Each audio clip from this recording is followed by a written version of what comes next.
धाकड़ खबर, बेखौफज़ुबां, बेबाक अंदाज।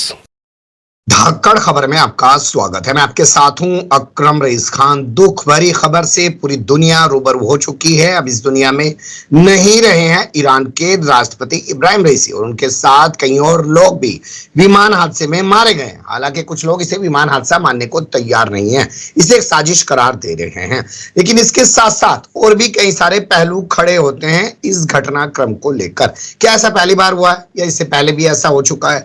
ईरान के अंदर जो एक पूरी बिल्डिंग पर हमला हुआ था, क्या उसके पीछे भी कोई इजराइल या अमेरिका से जुड़े हुए लोग थे? कई और देशों में भी इसी तरीके की वारदातें हो चुकी हैं। और एक अहम सवाल ये कि अब ईरान का क्या होगा। जी हां, एक अहम सवाल ये कि अब ईरान का क्या होगा, क्योंकि ऐसा ही एक सवाल अब से करीब 30, 32, 33 साल पहले भी उठा था और बहुत सारे आर्टिकल, बहुत सारे मज़ामीन उसको लेकर लिखे गए थे। इन तमाम पहलुओं पर अपनी बारीकी से नजर रखने वाले, इस पूरे इलाके पर कई सारी किताबें लिखने वाले दिल्ली मॉनिटर्स के कमीशन रह चुके जाने माने पत्रकार डॉक्टर जफरुल इस्लाम खान साहब हमारे साथ जुड़ रहे हैं। उन्हीं का रुख कर लेते हैं। सर, जो एक घटना हुई है, आपके हिसाब से ये हादसा है या हत्या है? देखिए, अभी तो कहना मुश्किल है कि हादसा है या हत्या है। अभी अभी भी रांची को ये सब हुआ है और मलबा बहरहाल मिल गया है। मलबे में ये बता दिया गया वहां से ये कि वहां पे कोई किसी के बचने का कोई उसमें नहीं है। उसमें तकरीबन 9 लोग थे उसमें, इसमें के ईरान के सदर जो है रईसी साहब, इब्राहिम रईसी, और इस ईरान के वजीर खारजा मिस्टर अब्दुल्लाहियान भी उसमें थे और दूसरे कुछ जिम्मेदार लोग थे। पायलट था, पायलट का जो असिस्टेंट होता है वो था, कोई और भी लोग थे।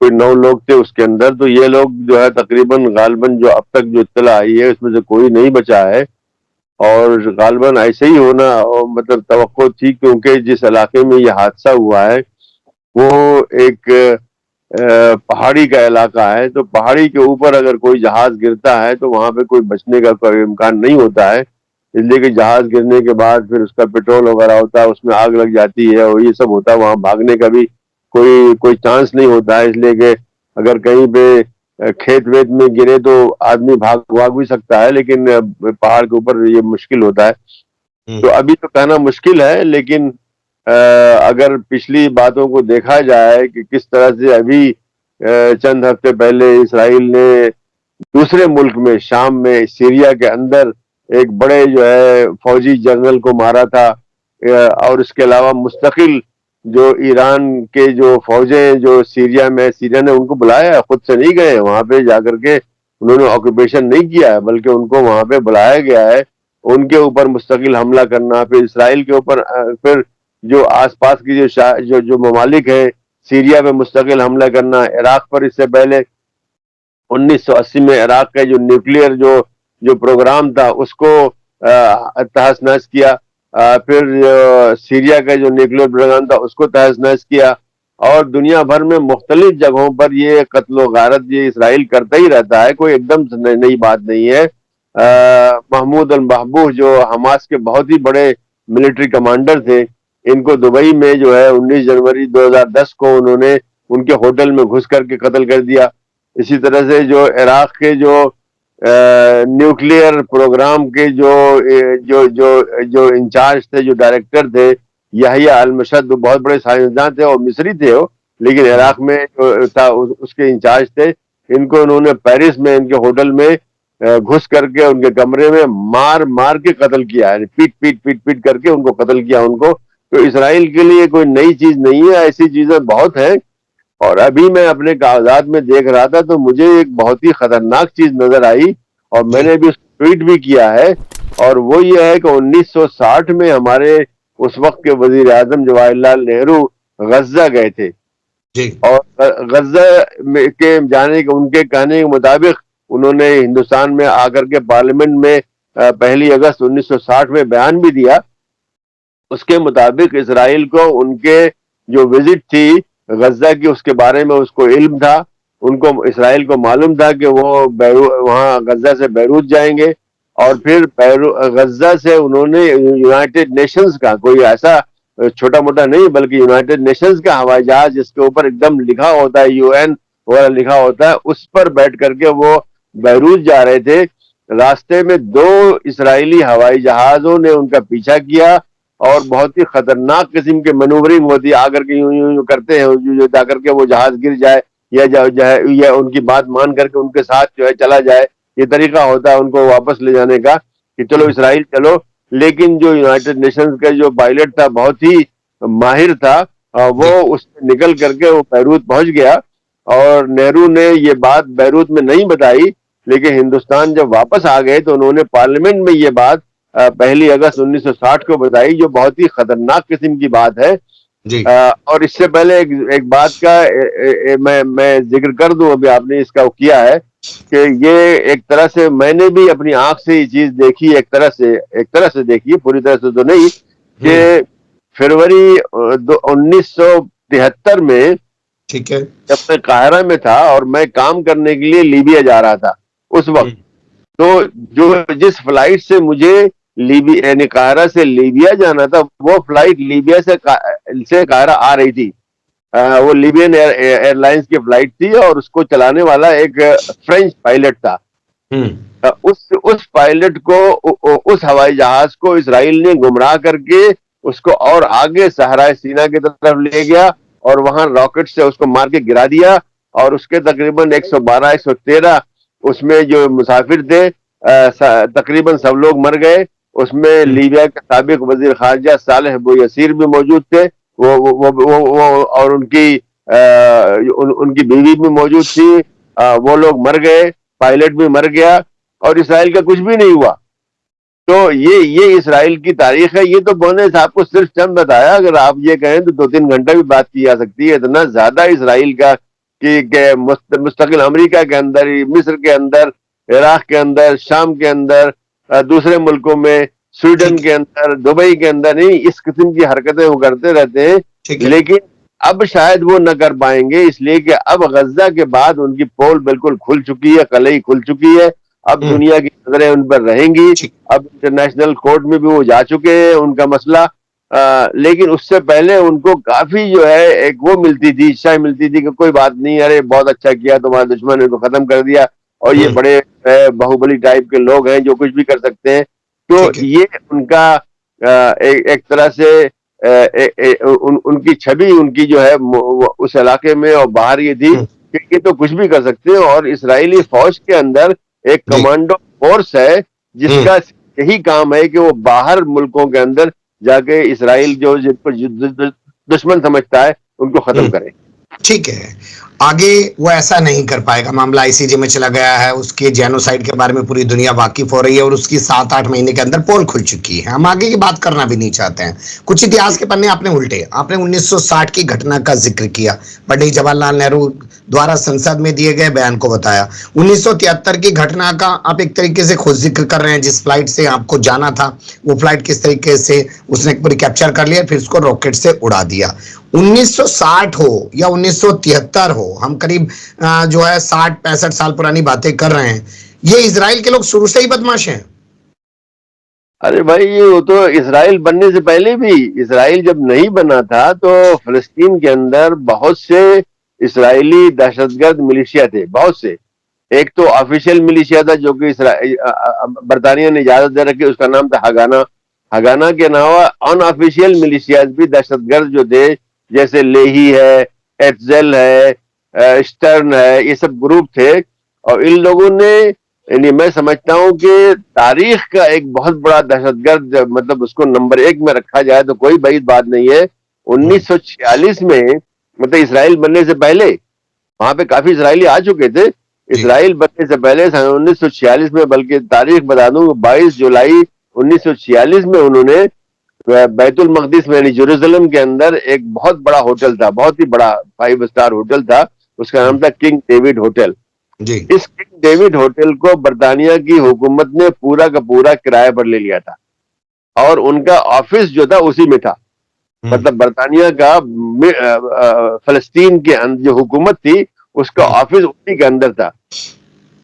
इन लोगों ने, इन दहशतगर्दों ने, यहूदी दहशतगर्दों ने स्टन वगैरह जो थे, इन्होंने जा करके उस पूरे होटल को उड़ा दिया। मकसद क्या था कि वो प्लानिंग कर रहे थे कि अब जल्दी इसराइल बनेगा, वो ये प्लानिंग कर रहे थे। और इसराइल बनेगा तो वो चाहते नहीं थे कि जो दस्तावेजात इसके अंदर रखी हुई है, हर किस्म की, जमीन की, इसकी उसकी सब रखी हुई है, ये बाद में बचे और उसका अरब जो लोग उसका फायदा उठा सके। तो उन्होंने उसको उड़ा दिया ताकि कुछ भी रिकॉर्ड न रहे। तो इस तरह से जो बर्तानिया के बहुत से रिकॉर्ड थे, सब के सब वही खत्म हो गए। तो ये इनका कारनामा इनका है। और ये बहुत ही बड़े, इसमें कितने लोग मरे भी और सारे जो रिकॉर्ड भी खत्म हो गए। तो ये इस किस्म की बात है। उसके बाद सन 48 में इन्होंने फलस्तीनियों को गांव से कोई 500 से ज्यादा जो है गांव थे, जिसमें से फलस्तीनियों को निकाल दिया उन्होंने। बाद में उसको तोड़ करके वहां पे अपने सेटलमेंट बना लिया। उसके अलावा 70% फलस्तीनी थे, उनको रिफ्यूजी बना दिया।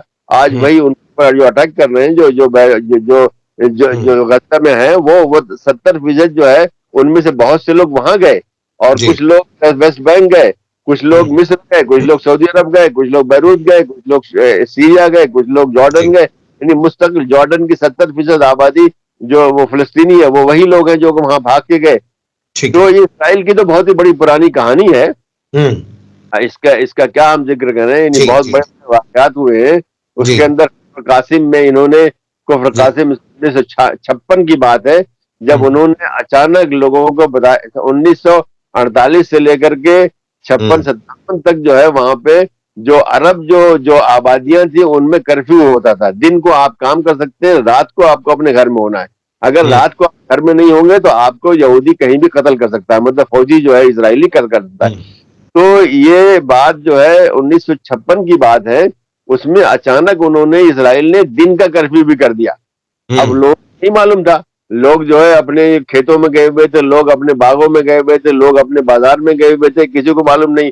अब जब ये लोग अपने घरों को वापस आने लगे तो चूंकि इसराइल की तरफ से था, हमने कर्फ्यू कर दिया, लेकिन उन बेचारों को मालूम नहीं था। तो इनको है कितने सैकड़ों लोगों को इन्होंने गोलियों से उड़ा दिया। तो ये इनका कारनामा इनका है। सबरा और शातिला जो है सन 1982 में, सबरा और शातिला दो बैरूत के अंदर वो है, क्या कहते हैं, रिफ्यूजी कैंप्स है, जैसे गजा हो रहा है, वो उन्होंने सबरा शातिला में सन 82 में किया और 3 दिन तक मुस्तकिल उन्होंने कत्ल किया। तकरीबन मेरे ख्याल में 3000 लोग, जिसमें बच्चे औरतें सब शामिल है, तो कत्ल किया। तो ये इनका ये कारनामा है, ये इनका। और अब तक दुनिया खामोश रहती थी, लेकिन अब शायद गजा के जो है इनकी कलई खुल गई है। अब दुनिया ठीक है। आपने जिक्र किया कि 500 गांव उन्होंने घेर लिए, वहां से बहुत सारे फिलिस्तीनियों को उन्होंने भगा दिया। तो हम लोग भी पढ़ते हैं कि गांव के इलाकों के नाम बदल दिए और फिलिस्तीनियों के जो दस्तावेज मिटा दिए। उसके बाद से फिलिस्तीनियों के पास एक चाबी होती है, वो अपनी हर पीढ़ी को देते रहते हैं। वो चाबी उनके पास रहती है कि हमारा घर था, हमारी चाबी है।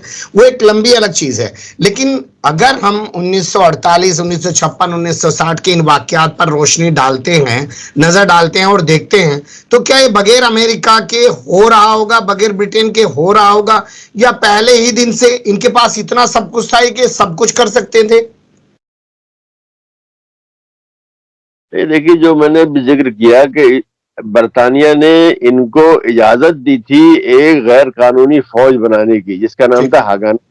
और इसराइल बनने के बाद उसी का नाम इसराइली आर्मी हो गया। जो आज आर्मी है, वो उसका नाम पहले इसराइल बनने से पहले, यानी 15 मई 1948 को इसराइल बना, उससे पहले उसी फोर्स का नाम जो है हागाना था। हागाना हागाना उस दिन के बाद इसराइल डिफेंस फोर्सेस उसका नाम हो गया उसका। तो ये इनके लिए सब कुछ उनके पास था। हवाई जहाज के लिए किया गया है, बख्तरबंद गाड़ियां उनके पास थी। जबकि अरबों के पास अगर घर में उनके छुरी मिलती थी तो उनको जेल होती थी उस जमाने। बरतानिया इतना बदमाश जो है, उसने ये किया, उन्होंने मतलब एक तरह से तैयारी कर दी थी कि भाई तुम एक वक्त आएगा और तुम इस पर कब्जा कर लेना। तो उन्होंने वो वक्त आया और कब्जा किया, और इस तरह कब्जा किया कि उन्होंने फलस्तीनियों की अक्सरियत को उनके मुल्क से निकाल दिया। जी। अब ईरान का क्या होगा? जैसे इब्राहिम रईसी रहे नहीं हैं और देश के सबसे बड़े लीडर इस तरीके से मान लीजिए हादसे का शिकार हुए हैं या उनकी हत्या की गई है, तो वहां पे क्या बेचैनी फैल सकती है? क्या दिक्कतें, दुश्वारियां वहां पे हो सकती हैं? या ये लोग इसके लिए भी तैयार बैठे होंगे कि ईरान में कोई बवाल करा दें? क्या संभावनाएं लग रही हैं आपको? देखिए, ये समझना कि इससे कोई फर्क होगा, मैं समझता हूं कि ऐसा नहीं होने वाला है। ये ईरान के साथ कई बार ऐसा हुआ है। इससे पहले जब बहिश्ती जब वजीर आजम थे, उस वक्त जो है तकरीबन 300 लोगों को, उस वक्त मुनाफिकीन जो थे, उन्होंने MKO ऑर्गेनाइजेशन दी, उसने वहां पे उन 300 आदमियों को, टॉप के लोग जो थे पूरे जो रूलिंग पार्टी के, जिसमें वजीर आजम भी थे, इन सबों को उड़ा दिया था। इस वक्त ये कहा गया कि अब ईरान खत्म हो जाएगा, और मकसद भी उनका यही था कि जब टॉप की लीडरशिप खत्म हो जाती तो, लेकिन उससे कुछ फर्क नहीं पड़ा। फौरन जो है वो लोग, नए लोग आ गए और उन्होंने भर दिया और कुछ भी असर नहीं हुआ। इसके अलावा जो है, मैं यही अपना भी कुछ माफ कीजिएगा जिक्र कर दूं कि जब इमाम खुमैनी का इंतकाल हुआ, उस वक्त जो है मुझसे जो है एक यही दिल्ली की एक न्यूज एजेंसी ने एक आर्टिकल लिखवाया कि भाई इसका ईरान पे क्या असर होगा। एडिटर साहब जो थे, अभी जिंदा है वो, उनका ये ख्याल था कि ईरान अब टूट जाएगा, इसलिए कि इतनी बड़ी शख्सियत थी, गायब हो जाएगी, तो फिर ईरान का क्या होगा उसमें। लेकिन मैंने जो आर्टिकल था, बहुत जगह छपा वो, उसमें यही लिखा है कि कुछ नहीं होगा, इसलिए कि वहां का निजाम बिल्कुल मजबूत है और एक आदमी पर चलता है, बल्कि पूरा निजाम है, उसमें हजारों हजारों हजारों लोग हैं जो कि उनकी नई ले सकते हैं। तो ऐसा ये समझना कि इब्राहिम रईसी के गायब होने से, जो यानी से गायब होने से कोई असर पड़ेगा, या अब्दुल्लाहियान के गायब होने से कुछ होगा, ऐसा कुछ भी नहीं है। बल्कि वहां पर ऐसे लोग हजारों मौजूद हैं जो कि उनकी जगह ले लेंगे। ठीक है। क्या अब होगा, मतलब वहां नए राष्ट्रपति चुने जाएंगे, या आयतुल्लाह खामनाई जो है, क्योंकि वो सुप्रीम लीडर है, अपने आप में सब, अपने हाथ में सब कुछ ले लेंगे, क्या होगा? नहीं नहीं, ऐसा नहीं है। वहां पर जो जो जो जो जो जो पावर है, उसमें अच्छी तरह से डिवीजन है, डिवीजन ऑफ पावर जिसे कहते हैं। तो ऐसा नहीं है कि खामनाई जो है इनकी जगह ले लेंगे, ऐसा नहीं है। अब वो अपनी जगह पे रहेंगे। कुछ दिनों के बाद जरूर वहां पे इलेक्शन होगा। अभी जहां पे वह निजाम होगा, मेरे ख्याल शायद स्पीकर हो जाता है, प्रेसिडेंट काम करता है जब तक नया इलेक्शन होता है। तो नया इलेक्शन होगा और नए लोग आएंगे, और ऐसा तो नहीं है कि वो खाली हो गया। वो मैं समझता हूँ वहां पे हजारों हजारों ऐसे लोग हैं जो कि इब्राहिम रईसी की जगह ले सकते हैं। बहुत ही मैं चूंकि जाता गया रहता हूँ, अभी पिछले अगस्त को भी गया था, तो मैं देख के ताज्जुब करता हूँ कि इतने समझदार लोग, इतने बाखबर लोग, इतने ज़हीन लोग वहाँ मौजूद हैं, जो कि और जगहों पे नजर नहीं आते। हम अरब मुल्कों में जाते हैं, वहां पे हमको अकल नजर नहीं आती, वहां पे हमको नजर नहीं आती। लगता है कि वो बस इस बात के मुंतजिर होते हैं कि अमेरिका से इशारा आए तो वो करे। लेकिन ईरान में ऐसा नहीं है। ईरान में समझदार लोग हैं, तो इसलिए इनके जाने से कोई भी फर्क नहीं पड़ेगा। निजाम चलता रहेगा, नए लोग आएंगे, वो इसी तरह चलाएंगे। गाजा जंग पर क्या असर पड़ेगा? हिजबुल्लाह, हूतीज पर क्या असर पड़ेगा? इन सब चीज, ये जो घटनाक्रम हुआ है इसका? नहीं नहीं, इसका कुछ भी असर नहीं होगा। इसका असर जो है, एक दो दिन तो बहरहाल तवज्जो उधर रहेगी, और ये तवज्जो होने की वजह से जो आज सुबह को खबर आ रही है कि रात भर इसराइल ने बहुत ही बुरी तरह से वहां बमबारी की है, इसलिए कि उसका ख्याल है कि दुनिया जो है उस तरफ मुतवज्जा है, इधर कोई नहीं देख रहा है। तो इसराइल इसका इस्तेमाल करके एक दो दिन वहां पे अपनी जो बदमाशियां होती हैं उसमें और इजाफा कर देगा, लेकिन इसका कोई नहीं पड़ेगा। जो जो हिजबुल्लाह का जो शिमाली इसराइल या जुनूबी बैरूत से जो अटैक कर रहे हैं वो जारी है, बल्कि किसी के दिन 100 रॉकेट मारते हैं। इसी तरह हमारे नए इलाकों में अब इसराइल के दोबारा जो जो नॉर्थ गजा वहां गए हैं, इसीलिए कि नॉर्थ गजा से ये लोग वहां से निकले और ये कह दिया कि सब मसला खत्म कर दिया और हमने हमास खत्म कर दिया, इस इलाके से अब कुछ भी नहीं है।